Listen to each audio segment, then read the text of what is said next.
Hallelujah. प्रभु यीशु मसीह का धन्यवाद करते हैं। राजाओं का राजा और हमारे साथ है, हम सभी के साथ है। उस प्यारे पिता का, प्रभु यीशु का धन्यवाद करते हैं। आइए हम लोग एक प्रभु की महिमा के लिए गीत गाकर हम प्रभु की स्तुति करेंगे। सारे विश्वासी लोग अपनी आंखें बंद कर सकते हैं और प्रभु की हम स्तुति कर सकते हैं। Hallelujah, hallelujah, hallelujah. स्तुति धन्यवाद यीशु, स्तुति हो धन्यवाद Yeshu. Praise lord, hallelujah, hallelujah. राजाओं के राजा धन्यवाद यीशु, हालेलुया। स्तुति करें, धन्यवाद यीशु, हालेलुया। वो महान पिता है, वो हमसे बहुत प्यार करता है। उसकी आराधना करना, उसकी स्तुति करना अच्छा है। बाइबल में लिखा है कि परमेश्वर आत्मा है और उसकी आराधना करना आत्मा से, सच्चाई से, दिल से, क्योंकि इससे परमेश्वर प्रसन्न होता है, खुश होता है। हालेलुया। स्तुति करें सब, हालेलुया, हालेलुया। प्रेमी पिता तेरी आराधना, पवित्र आत्मा की आराधना, मेरे यीशु तेरी आराधना। प्रेमी पिता तेरी आराधना, पवित्र आत्मा की आराधना, मेरे यीशु तेरी आराधना, आराधना, आराधना, आराधना, आराधना, आराधना, आराधना, आराधना, आराधना। दिल से करूं मैं तेरी आराधना, मन से करूं मैं तेरी आराधना, मेरे यीशु तेरी आराधना। दिल से करूं मैं तेरी आराधना, मन से करूं मैं तेरी आराधना, मेरे यीशु तेरी आराधना, आराधना, आराधना, आराधना, आराधना।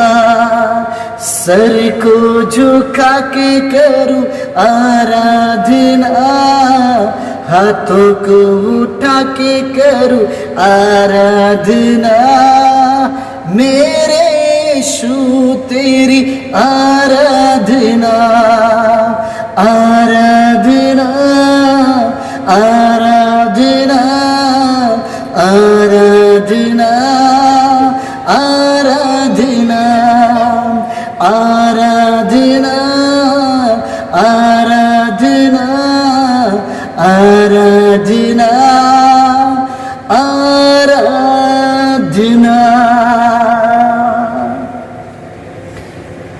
उस महान परमेश्वर की आराधना करने के लिए हमें अपने आप को दीन और नम्र होकर उसकी आराधना करना है। अपने सिरों को झुकाते हुए, अपने आप को लीन करते हुए परमेश्वर की स्तुति करें। हालेलुया। और दिल से करें, मन से करें, क्योंकि वो महान परमेश्वर है। हालेलुया। उसकी स्तुति हो। हालेलुया। प्यारे पिता, धन्यवाद करते हैं। आइए हम सब मिलकर वचन के लिए प्रार्थना करेंगे। हे पिता परमेश्वर, हम आपके पास आते हैं और प्रभु यीशु मसीह, आज का जो भी हम वचन प्रभु जी बातचीत करते हैं वो हम नहीं, लेकिन आप बोलिए। पवित्र आत्मा होकर प्रभु हमसे बातचीत करो। और सुनने वाले हर एक प्रभु जी, हर एक लोगों के लिए प्रार्थना करते हैं, हर विश्वासी के लिए प्रार्थना करते हैं कि वो पवित्र आत्मा उसे खास उनके साथ बातचीत करो। और परमेश्वर आपकी योजना, आपकी इच्छा को, आपकी आवाज को समझने के लिए खास करके प्रभु जी आज आपका वचन समझने के लिए सहायता करो। प्रभु सारी परिस्थिति को आपके हाथ में दे। पवित्र आत्मा आपकी महिमा हो, परमेश्वर आपकी महिमा हो, आपकी स्तुति हो। यीशु के नाम से मांगते हैं, आमीन, आमीन, आमीन। प्रभु का धन्यवाद करते हैं। आज हम बात करेंगे कि परमेश्वर किन किन माध्यम से बातचीत करता है। मेरे प्रियो, परमेश्वर की इच्छा यह है, परमेश्वर की दिल की इच्छा यह है कि उसकी आवाज को सुने। जब हम उसकी आवाज को नहीं सुनते हैं, जब हम उसकी बातों को नहीं सुनते हैं, कई माध्यम से परमेश्वर बातचीत करता है, लेकिन उसकी तरफ हम नजरअंदाज करते हैं, ध्यान नहीं देते हैं। परमेश्वर मारता नहीं है, नाश नहीं करता, लेकिन वो प्यार करता है, इसके लिए कई माध्यम से वो बातचीत करता है। तो आज देखेंगे कि परमेश्वर किन किन माध्यम से हमसे वो बातचीत करता है। नंबर 1, परमेश्वर जो है वो वचनों के द्वारा बातचीत करता है। इस बाइबल में लिखा है, ये पवित्र शास्त्र में, ये पवित्र शास्त्र सबसे पुरानी किताब है, और ये किताब जो है यह प्रभु का वचन है। और इस वचन जो बाइबल में लिखा है कि यीशु मसीह आया, इस धरती के ऊपर प्रेम किया, धरती से लोगों से प्रेम किया, और इस वचनों के द्वारा हम समझ सकते हैं कि परमेश्वर की योजना क्या है, परमेश्वर की इच्छा क्या है, हमारे भविष्य में क्या प्लान है। इस बाइबल के द्वारा मृत्यु, न्याय, भविष्य, स्वर्ग, ये सब कुछ हमें इस बाइबल के वचनों के द्वारा समझ में आता है। क्योंकि परमेश्वर जो है अपनी योजना को, अपनी इच्छा को वचनों के द्वारा प्रकट करता है।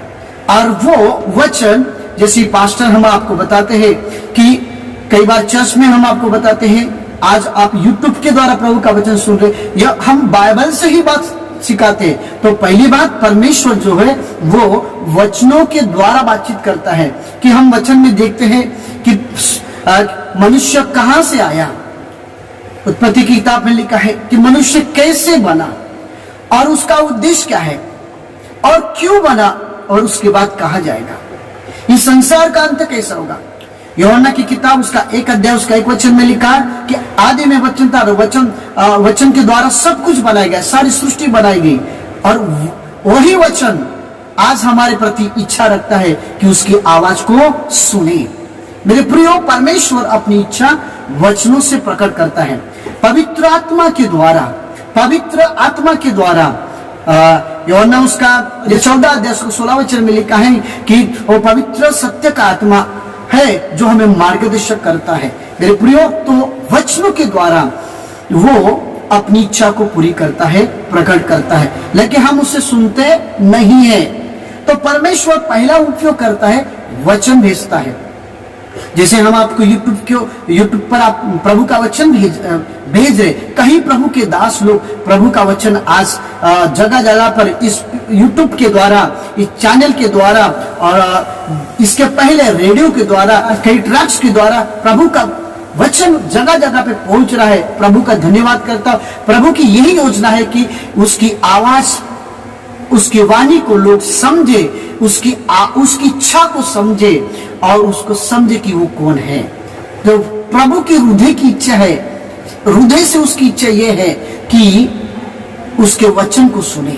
मेरे प्रियो, बाइबल में यही लिखा है, परमेश्वर ने अपनी इच्छा को कैसे प्रकट किया। इस संसार जब चारों तरफ से दुख से पीड़ित था और कोई आशा नहीं थी, तब यीशु मसीह धरती पर आए। लेकिन उसके पहले हम बाइबल में लिखता है, इब्रानी के पत्री उसका 1 अध्याय 1 वचन में लिखा है कि यीशु मसीह धरती पर आने से पहले परमेश्वर ने पूर्वजों से बात किया, अपने भक्तों से बात किया, परमेश्वर ने चुना और उनके द्वारा अपने वचन को लोगों के पास पहुंचाता रहा। और लास्ट में जब समय पूरा हुआ तो यीशु मसीह आया। और हम बाइबल में हम पढ़ते हैं, बाइबल में लिखा है जैसे मरियम को प्रभु परमेश्वर, जैसे परमेश्वर ने उसे चुना और स्वर्गदूत उसे कहता है कि देख, तू गर्भवती होगी और तू उसे पुत्र जनेगी और तू उसका नाम यीशु रखना। तब उसने, हम लूका उसका 1 अध्याय 37 वचन में हम पढ़ते हैं, क्यों ना उस वचन को हम पढ़ेंगे। वहां पे लिखा है 37 में लिखा है 37, क्योंकि जो वचन परमेश्वर की ओर से होता है, मेरे प्रिय, जो वचन हम वही बात कर रहे हैं, परमेश्वर का वचन जो परमेश्वर की ओर से होता है। इस मरियम ने समझ गया कि ये परमेश्वर की ओर से वचन है, और ये परमेश्वर की तरफ से जो वचन आता है वो प्रभावशाली है, सामर्थ्यशाली है। इसलिए उसे समझा रहा है क्योंकि परमेश्वर की ओर से जो वचन आता है वो प्रवाहित नहीं होता है। यानी परमेश्वर का वचन सब कुछ कर सकता, असंभव का संभव कर सकता है। ये बात मरियम को समझ गया है कि ये परमेश्वर के तरफ से, ये परमेश्वर की योजना इस दूतों के द्वारा और परमेश्वर ने भेजा है। तो उस वचन को, उस वाणी को उसने स्वीकार कर दिया। तो मरियम ने ये नहीं कहा कि प्रभु जी मैं 8 दिन उपवास करेंगे, 15 दिन उपवास करेंगे और फास्टिंग करेंगे, हम घुटना टेकेंगे और मैं उपवास करने के बाद मुझे जो अगुवाई होगा फिर बाद में मैं हाँ बोलूंगी। ऐसा उसने नहीं कहा। मेरे प्रियो, समय उसको समझ गया कि ये परमेश्वर की तरफ से योजना, वाणी जो आ रही है ये परमेश्वर की तरफ से वाणी है, और परमेश्वर की योजना है पूरी संसार के लिए, ताकि परमेश्वर की योजना थी कि संसार में एक व्यक्ति आए, संसार में यीशु मसीह आए और दुनिया के पापों के लिए बोझ उठाए और लोगों को मारा जाए और सबका उद्धार करता बने।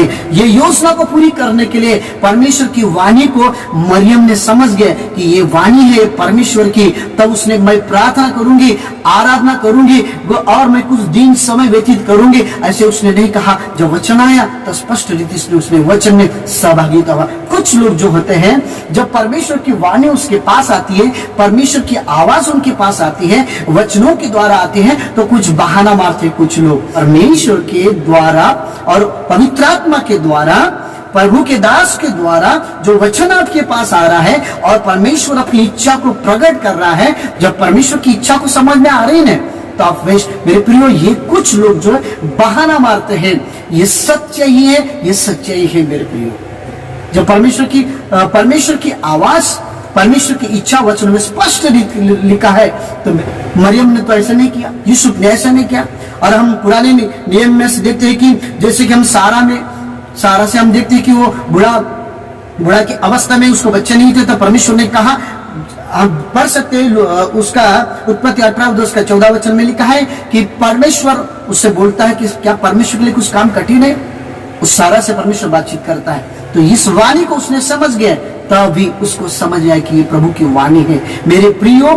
तब उसने उस बात को छोड़ दिया और उसने विश्वास कर लिया। मेरे प्रियो, आज अगर आप सोचते हो कि परमेश्वर आपको वचनों के द्वारा आपको धो रहा है, शुद्ध कर रहा है, तैयार कर रहा है, बना रहा है, परमेश्वर की ये इच्छा आपको प्रकट हो रही है, कुछ छोड़ने के लिए बोल रहा है, कुछ त्यागने के लिए बोल रहा है, और परमेश्वर चाहता है कि कुछ बातों के द्वारा आपको तोड़े मोड़े बनाए और परमेश्वर के राज्य के लिए तैयार करे, वो परमेश्वर की इच्छा है, तो क्यों आप बहाना बनाते हो?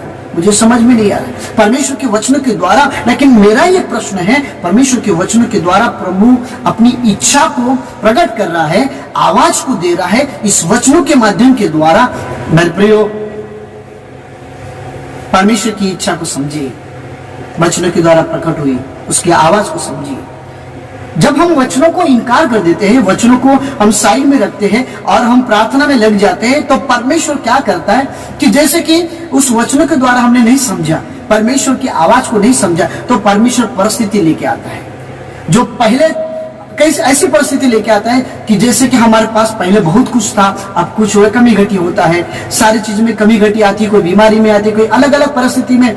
ऐसा आज हमारे साथ क्यों हो रहा है? ऐसा सवाल आता है। मेरे प्रियो, आपने पहले परमेश्वर के वचनों को अपमान किया, उस आवाज को आपने प्रार्थना के साथ जोड़ दिया, लेकिन उसमें आपने निर्णय को नहीं लिया। तो परमेश्वर इतना प्रेम करता है क्योंकि लहू बहाया ना हम सभी के लिए, इसलिए वो तुरंत मारता नहीं है, नाश नहीं करता है, वो कई माध्यम से बातचीत करता है, फिर ऐसी परिस्थिति के लेके आता है जिसमें आप सीख जाए। क्योंकि परिस्थिति जो है अवसर को, इस बात को संकेत करता है कि हमें क्या करना चाहिए और क्या नहीं करना चाहिए, और हमने क्या नहीं किया और अब आगे को हमें क्या करना चाहिए। यह परिस्थिति को संकेत करती है कि आने वाले दिन आपको चेतना देती है, चेतना कि क्या करना चाहिए और क्या नहीं करना चाहिए। आप जानते हो, सब जन जानते कि अपने अपनी घर की कंडीशन क्या है, आज हमारे साथ ऐसा क्यों हो रहा है। नंबर 1 कि आपने परमेश्वर की आवाज को, वचन के द्वारा जो आया, पवित्र आत्मा के द्वारा, उसे आपने निगलेक्ट किया, ध्यान नहीं दिया। परमेश्वर फिर दूसरा माध्यम इस्तेमाल करता है और परिस्थिति को लाता है। और आज पूरे संसार के लिए परिस्थिति यह है, जैसे सारे संसार के लिए परिस्थिति बन चुकी है कि जगह जगह पे हम भूकंप देखते हैं, जगह जगह पे अकाल देखते हैं, जगह जगह पे बीमारी देखते हैं, जगह जगह तूफान नहीं वहां पे तूफान आ रही है। और 2020 किसी ने सोचा नहीं कि कैसा होगा शुरुआत और एंडिंग तक कैसा जाएगा, और किसी ने ये नहीं सोचा कि कोरोना ये 6 महीना 5 महीना चला जाएगा। किसी संसार के एक व्यक्ति ने भी सपने में कभी सोचा नहीं होगा। मेरे प्रियो, ये बात हमें बाइबल में लिखा है कि दुनिया का संसार में कि संसार के दिन बुरे हैं। जैसे लूका उसका 17 मत्ती उसका 24 अध्याय में हम पढ़ते हैं, मत्ती उसका 24 अध्याय में हम पढ़ते हैं कि वहां पे लिखा है, छठा वचन लिखा है, तुम लड़ाई और लड़ाई की चर्चा सुनोगे तो घबरा न जाना, क्योंकि इन बातों को होना अवश्य है, परंतु उस समय अंत न होगा। और जाति जाति और राज्य राज्य पर चढ़ाई करेंगे और जगह जगह पर अकाल पड़ेंगे, भूकंप होंगे। पर ये सब बातों को पीड़ों का आरंभ है मेरे प्रियो, यानी ये आरंभ, ये शुरुआत है। तो प्रभु यीशु मसीह ने पहले भविष्यवाणी कर चुका है कि दुनिया का अंत कैसा होगा, इस संसार के दिन बुरे हैं मेरे प्रियो। परमेश्वर आज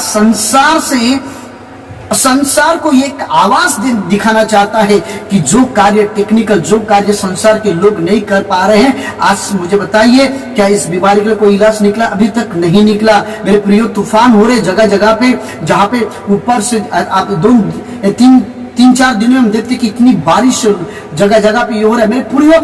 इस ऊपर की वातावरण को जो स्वर्ग की तरफ से है उसे कोई कंट्रोल नहीं कर सकता है, लेकिन एक बाप है, उसका नाम है यीशु मसीह, वो कंट्रोल कर सकता है मेरे प्रियो। लेकिन ये परिस्थिति को आज हमारे संसार में क्यों लाना चाहता है? ताकि संसार के लोगों को दिखाना चाहता है कि मेरी आवाज को सुनो। कई धीरे से इस भारत देश के लिए, लोगों के लिए, हर एक वासी के, भारत के रहवासियों के लिए आवाज दे रहा है परमेश्वर का वचन, मेरी आवाज को सुनिए, मेरी आवाज को सुने। और परमेश्वर ने पहले से बता चुका है कि किस प्रकार से दुनिया का अंत होगा और संसार के अंत। मेरे प्रियो, आने वाला दिन जो है, इस संसार के जो दिन है, ये बुरे हैं, अच्छे नहीं। पता नहीं इससे आगे क्या क्या घटना होगी, लेकिन प्रभु ने हमें पहले बता चुका है, बाइबल में पहले बता चुका है। इसलिए बाइबल को जो महत्व नहीं देते हैं, बाइबल के वचनों को महत्व नहीं देते, आज इस परिस्थिति को ला के रखा खड़ा किया है प्रभु ने। मेरे प्रियो, इस परिस्थिति तो समझे, क्या संसार भी इस परिस्थिति क्यों लाया। और फिर परमेश्वर बात करता है आत्मिक जो प्रभु का वचन, जो स्पिरिचुअल जो व्यक्ति है, जो परिपक्वता है, जो वचन के अनुसार चलता है, जो प्रभु के दास लोग होते हैं, विश्वासी लोग होते हैं, जो प्रभु के वचन के अनुसार अच्छी रीति से चलते हैं, जीवन व्यतीत करते हैं, तो उनका सलाह हमारे लिए कभी कभी फायदा होता है मेरे प्रियो। उसके द्वारा परमेश्वर कभी कभी बातचीत करता है। परमेश्वर देखता है कि ये वचनों के द्वारा नहीं सुधरा, परिस्थिति के द्वारा नहीं सुधरा, फिर एक सलाह देता है किसी ना किसी प्रकार से। कोई ना कोई आपके घर में एक अभिषेक दास या प्रभु का सेवक या सेविका या एक विश्वासी अच्छा स्ट्रांग वाला या लड़का हो या लड़की हो, अच्छा विश्वासी यूथ हो, वो आपके सलाह देने के लिए, आप जब दुख में हो, तकलीफ में हो, या किसी भी मार्केट में आप बात करते समय आपके साथ संगति हो गई तो अचानक आपके लिए कुछ सलाह जाता है, या आपके घर में बैठे हो आपको ऐसा नहीं कि सलाह दिया जाता है। हो सकता है कि अगर आपने शांत होकर प्रभु की आवाज को समझ लिए, हो सकता है प्रभु उस माध्यम से कार्य कर रहा हो मेरे प्रियो। परमेश्वर किसी ना किसी माध्यम के द्वारा, परमेश्वर का उद्देश्य है कि लोग परमेश्वर की आवाज को सुने। पहली बात, वचनों के द्वारा नहीं सुने तो परिस्थिति देता है, अगर परिस्थिति को नहीं सुने तो फिर परमेश्वर क्या करता है, एक व्यक्ति को, आध्यात्मिक व्यक्ति को, स्पिरिचुअल व्यक्ति को आपकी आंखों को खोलने के लिए एक सलाह, गाइडेंस के द्वारा आपके पास भेजता है। कई बार ऐसे बाइबल में बहुत सारे उदाहरण है। निर्गम उसका 18 उसका 19 से 21 तक लिखा है कि जैसे कि हम लोग प्रभु का एक सेवक है जिसका नाम है मूसा। इस मूसा ने इस्राएल लोगों की पूरा न्याय करता था, वो तो सुबह से शाम तक करता था। तो ससुर जी उनके पास गए और उनका सलाह दे रहे, और ससुर ने कहा कि आप इतना देर तक इनका न्याय क्यों कर रहे हो, पूरी सुबह से शाम तक? क्यों ना एक 10 के ऊपर एक व्यक्ति को आप नियुक्त करें और एक एक लीडर को तैयार करें और उनका न्याय करने के लिए। तब इसके दिमाग में आ गया, मेरे प्रियो, ये कह सकता था कि मैं एक अभिषिक्त दास हूं, मैं तो यहोवा परमेश्वर मुझसे बातचीत करता है और वो मुझसे हर रोज बातचीत करता है, तो उसका सलाह को उसने नहीं सोचना चाहिए था। लेकिन एक आत्मिक अगुआ, एक परमेश्वर के पीछे चलने वाला, परमेश्वर की वाणी को समझने वाला, वो नम्र होता है और वाणी को, किसी की वाणी को पहचान लेता है मेरे प्रियो, कि ये वाणी जो इसके मुंह से निकल रही है शायद हो सकता है कि मेरे लिए भलाई की हो। कई बार हो सकता है, उदाहरण मैं आपको बताना चाहता हूं, मान लीजिए मैं किसी दुकान में गया और वो चीज जहरीली है और मुझे नहीं मालूम, और किसी अनजान व्यक्ति को मालूम है, तो वो मुझे बोलेगा भाई साहब उस चीज को मत लो क्योंकि वो जहरीली चीज है। तो मुझे बताइए, उसमें मैं बोलेगा कि परमेश्वर ने बचाया, तो मैं ये नहीं बोलूंगा कि ये आत्मिक व्यक्ति नहीं है, प्रार्थना करता नहीं, चर्च में नहीं जाता है, मैं इसकी नहीं सुनूंगा, ऐसा करके तो मैं मर जाता। परमेश्वर, मैं आपको बताना चाहता हूं कि ऐसे कुछ कारण आपको इसलिए बताना चाहता हूं कि परमेश्वर हमारी आंखों को खोलने के लिए किसी का सलाह दिया जाता है, कि हमें मार्गदर्शक देता है, तो वो व्यक्ति ऐसा नहीं है कि वो प्रार्थना नहीं करता, आराधना नहीं करता, तो वो हमें क्या सिखाएगा या क्या हमें बताएगा। मेरे प्रियो, कभी कभी बाइबल का वचन इस प्रकार से है कि दूसरों के द्वारा, दूसरों के मार्गदर्शक के द्वारा परमेश्वर ने उनकी आंखों को खोल दिया। मैं बहुत सारे उदाहरण नहीं दे रहा हूं ताकि आप सब समझदार हैं, क्योंकि परमेश्वर का वचन लिखा है, रोमी की किताब 13:4 लिखा है, तेरी भलाई के लिए प्रभु का सेवक है। मेरे प्रियो, हम सभी के भलाई के लिए प्रभु का क्या है? सेवक है।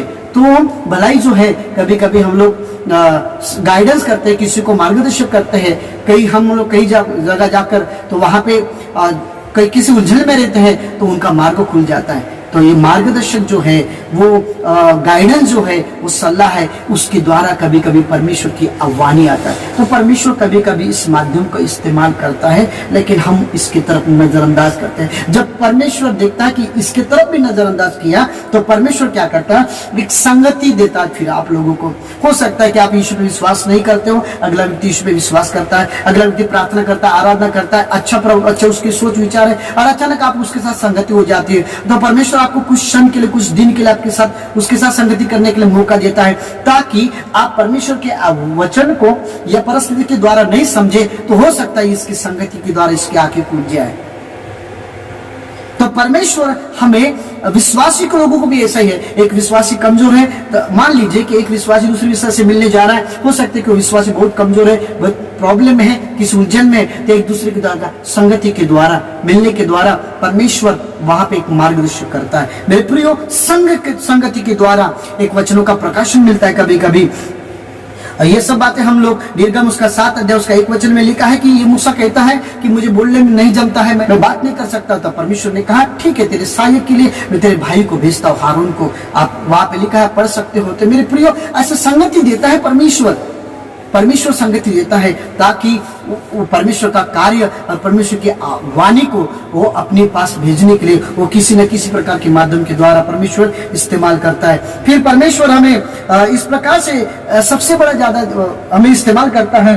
कभी कभी हमारे परमेश्वर देता है, बीमारी के द्वारा उससे बात करता है, किसी को बीमार रखता है, किसी को, मान लीजिए किसी को बीमारी हो गई और उसने प्रभु का वचन नहीं सुना, या कहीं प्रभु के दास आपके पास आए, उसका मार्गदर्शक नहीं सुना, हो सकता है कि कई परिस्थितियां उससे नहीं सुना, तो परमेश्वर एक बीमारी के द्वारा आपको कुछ बातों को, या परमेश्वर की आवाज को आपको दे। बहुत सारे ऐसे खतरनाक बीमारी है मेरे प्रियो।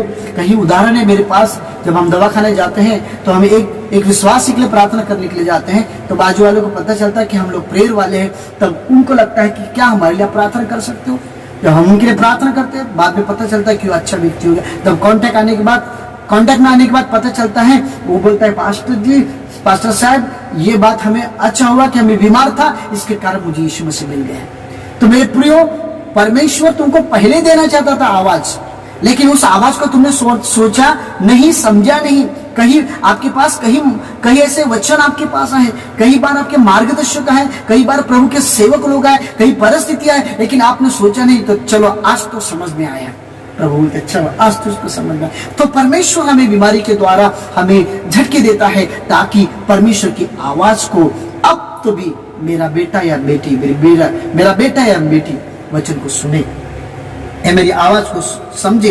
इसलिए कठिन परिस्थिति को लाने के लिए परमेश्वर अनुमति देता है। फिर हम और एक बात से परमेश्वर हमें सिखाता है, दूसरों की गलतियों के द्वारा। मेरे प्रियो, बाइबल में बहुत सारे गलती भी लिखा है, जिन्होंने परमेश्वर के सेवक है वो उनके द्वारा कुछ गलती हो गई। तो इसका मतलब ये नहीं कि प्रभु हमें एक चेतावनी देना चाहता है, सावधान करना चाहता है। जैसे कि हम लोग देखते कि शाऊल जो है ये प्रभु का सेवक था, लेकिन उसने प्रभु की आज्ञा का उल्लंघन किया, प्रभु की आज्ञा का उल्लंघन किया, परमेश्वर की वाणी को उसने समझा नहीं। इसलिए परमेश्वर ने क्या किया, उसको दुष्ट आत्मा से भर दिया, और वो दुष्ट आत्मा उसके अंदर रहकर उसको तकलीफ देती थी और बहुत परेशान हो जाता था वो व्यक्ति। और लास्ट में खुद ही अपने जो युद्ध में जाने के बाद खुद ही अपने भालों से अपने शरीर को उसने मार डाला। मेरे प्रियो, ये परिणाम देखिए।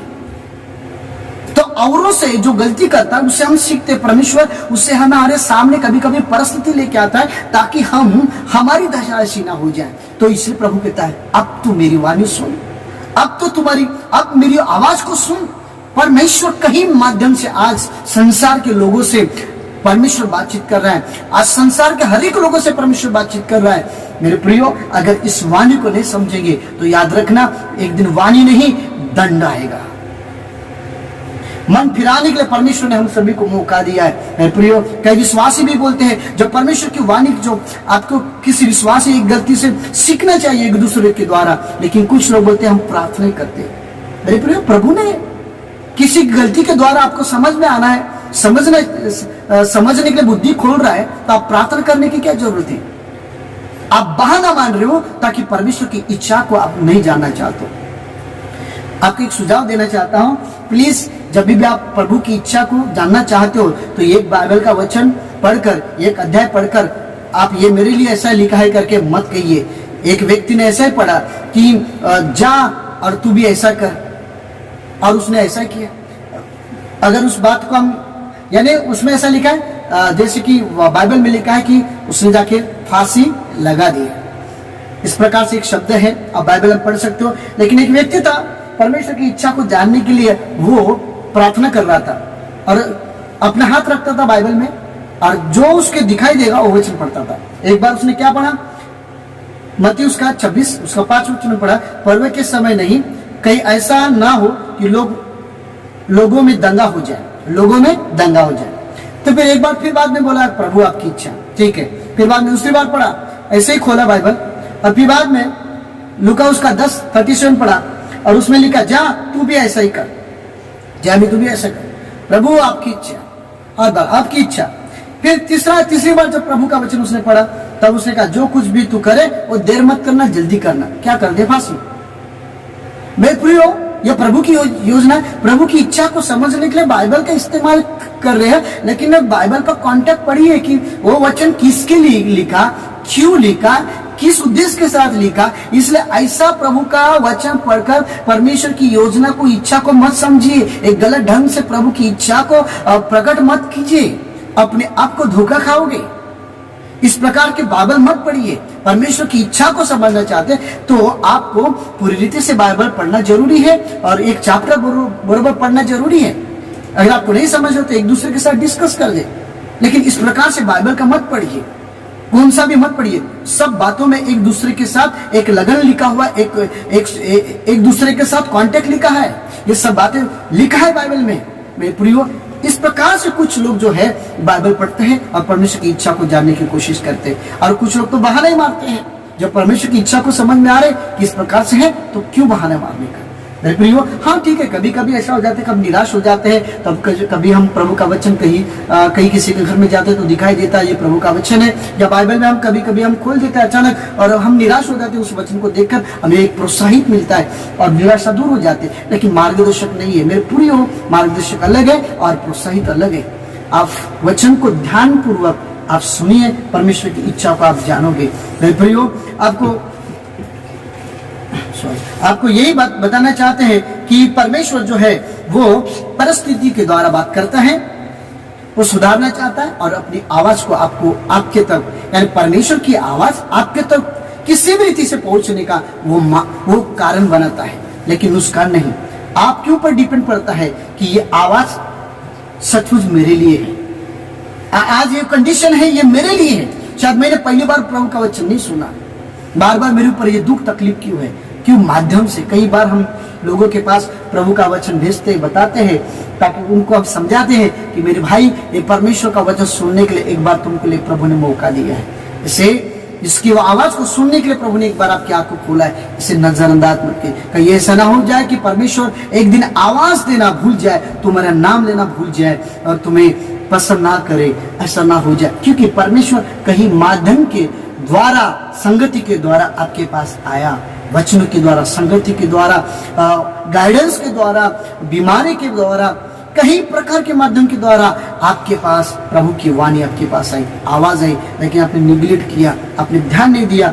इसलिए मेरे प्रियो, आपको बताना चाहता हूं कि आप बुरा मत मानिए, निराश मत रहिए कि जो भी परिस्थिति परमेश्वर लेके आता है, हमें पवित्र करने के लिए पवित्रता को लेके आती है। इसमें पवित्रता छुपी हुई है, इसमें कुछ तो भी परमेश्वर की योजना है, लेकिन वो आपके ऊपर डिपेंड करता है कि आप परिस्थिति को कैसे लेते हो, कैसे समझते हो और कैसे क्या करते हो।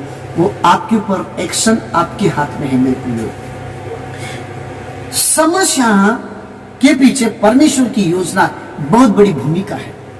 आज संसार में देखते हैं कि जगह जगह पे भूकंप हो रहे, इसमें भी परमेश्वर की भूमिका है और परमेश्वर की प्लान है, योजना है, ताकि आज संसार के लोगों को परमेश्वर पहुंचाना चाहता है उसकी आवाज कि देख स्वर्ग का परमेश्वर, उसकी इच्छा क्या है। आज संसार के बहुत सारे लोग परमेश्वर की आवाज को नहीं समझ रहे। आज संसार में इतने व्यस्त हो चुके हैं, संसार की दुनिया में इतने व्यस्त हो चुके हैं, संसार की हर चीज में इतने व्यस्त हो चुके हैं कि उनके परमेश्वर की आवाज उनको कान तक नहीं पहुंच रही, उनके हृदय तक नहीं पहुंच रही है। मेरे प्रियो, कहीं बीमार करता है, कई बार परमेश्वर जो है वो किसी भी माध्यम के द्वारा बातचीत करता है। बोलो हालेलुया, बोलिए हालेलुया। प्रभु का धन्यवाद, परमेश्वर का धन्यवाद कि आज लूका में लिखा 10 उसका 30 लूका 10 अध्याय 3 वचन तीसरा पद में लिखा है, 14 पद में लिखा है कि परमेश्वर कहता है कि भेड़ जो है मेरी आवाज को पहचानती है। मेरे प्रियो, अगर आप परमेश्वर की संतान हैं, अगर आप वचनों को आदर देते हो, तो आप परमेश्वर की वाणी को आज समझोगे। प्रभु कहता है, प्रभु परमेश्वर चरवाहा है, वो चरवाहा है और हम भेड़े हैं। और हमेशा भेड़े जो है वो चरवाहा की आवाज को समझ लेना जरूरी है। चरवाहा समझता है भेड़ी की आवाज, लेकिन भेड़ क्या परमेश्वर की आवाज को समझते हैं? यानी सब परमेश्वर के संतान परमेश्वर की आवाज को आज समझ रहे हो आपके पास। और ये आपके लिए नया नहीं है, आप भी समस्या से गुजर रहे हो, लेकिन अभी भी आपकी आंखें नहीं खुल रही। मेरे प्रियो, सुधर जाओ। कई बार परमेश्वर किसी को मरते मरते बचाता है, किसी को एक्सीडेंट होते होते बचाता है, कहीं ऐसी घटना सुनते हैं कि बच गए। मेरे प्रियो, इसके पीछे परमेश्वर यही इच्छा है कि तुम उसकी आवाज को सुने। मेरे प्रियो, कई लोग दोष लगाते हैं कि मेरे साथ ऐसा क्यों हो रहा है, मेरे घर में ऐसा क्यों हो रहा है। मेरे प्रियो, दोष लगाने की जरूरत नहीं है। आप उसको जांचना जरूरी है कि आवाज ये परमेश्वर की है, वो आपके ऊपर निर्भर रहना है। ये आवाज है मुझे क्या सिखा रही है, ये परिस्थिति मुझे क्या सिखा रही है, ये वचन मुझे क्या सिखा रहा है। मेरे प्रियो, इस प्रकार से आपको सोचना है। सबसे पहले परमेश्वर वचनों के द्वारा बातचीत करता है, और आज आपको हम वचन ही तो भेज रहे हैं। इस वचन को सुनकर आपके जीवन में चेंजेस आना चाहिए, बदलना चाहिए। और आज परमेश्वर के वचन को सुनने के लिए पहला स्थान देना चाहिए, परमेश्वर की आवाज को सुनने के लिए पहला स्थान देना चाहिए। मेरे प्रियो, फिर ऐसी स्थिति आ जाएगी कि आप प्रभु का वचन सुनना चाहोगे, लेकिन आपके पास समय नहीं रहेगा, या आप उसमें परिस्थिति खराब हो जाएगी तो आपके पास प्रभु का दास कोई नहीं रह पाएगा। कई बार कई लोगों से हम गवाही सुनते हैं कि उनके पास प्रभु का दास जाए, उनके पास और प्रभु का वचन सुने। मेरे प्रियो, इस बाइबल में लिखा है और ये हकीकत है, लेकिन आज इस अध्याय को नहीं पढ़ रहे, लेकिन आपको समझाना चाहते हैं। प्लीज, परमेश्वर की वाणी आपको कई माध्यम से आपको चेतावनी दे रही है, ताकि उसकी आवाज को सुने। जो वचन आपके पास आता है क्लियर, स्पष्ट रीति से परमेश्वर की योजना को समझने के लिए, तो प्रार्थना मत करते रहिए। ये सीधी सीधी प्रभु की इच्छा है, उसके हाथ में समर्पण करें। यही फायदा है और यही अच्छाई है और यही योजना है। आइए प्रार्थना। हे पिता परमेश्वर, मैं आपसे विनती करता हूं कि आज इस समय दिया प्रभु जी, कि परमेश्वर पिता तेरी योजना को प्रभु समझने के लिए और तेरी वाणी को समझने के लिए कहीं परिस्थितियों को हमारे जीवन में लाया, कहीं दुख तकलीफ लेके आया, कई बीमारी को लेके आया, कई भाइयों के हमारे पास लाया, कई संगति को हमारे पास लेके आया। और सबसे पहले प्रभु तू वचन से बातचीत करता है। प्रभु परमेश्वर पिता, मैं प्रार्थना करता हूं कि परमेश्वर आज इस वचन को सुनने वाले हर एक लोग प्रभु जी, प्रभु तेरी वाणी को समझे।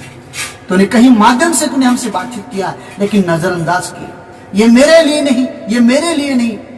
और कहीं बार प्रभु बात करता है तब प्रार्थना करेंगे, ऐसे एक्सक्यूज किया है। प्रभु आज कुछ लोग पश्चाताप करें, माफी मांगे प्रभु से, और प्रभु से कहे कि प्रभु जो वचन स्पष्ट रीति से मेरे पास आता है तो ये मेरे लिए है, और उस पर मैं समर्पण करूं और ये प्रभु की इच्छा के अनुसार चलूं। मेरे प्रियो, परमेश्वर हमें कहीं माध्यम से बातचीत कर रहा है। क्या आप उस वाणी को सुनने के लिए तैयार है? अगर आप तैयार हैं तो प्रभु आपका आशीष करेगा। पिता परमेश्वर, आज के इस वचन के द्वारा सभी की आंखें को खोलने पाए, और सब जन प्रभु वचन सुनने के लिए पहला स्थान दे।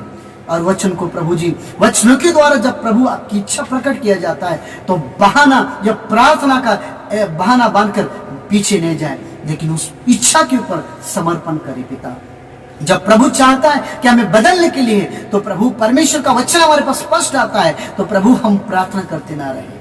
परमेश्वर तेरे वचनों को समझने के लिए हमें शक्ति और सामर्थ्य दे, बल दे, पवित्र आत्मा के सहायता कर। यीशु के नाम से मांगते हैं, आमीन, आमीन, आमीन। प्रभु आपका आशीष दे। Praise Lord.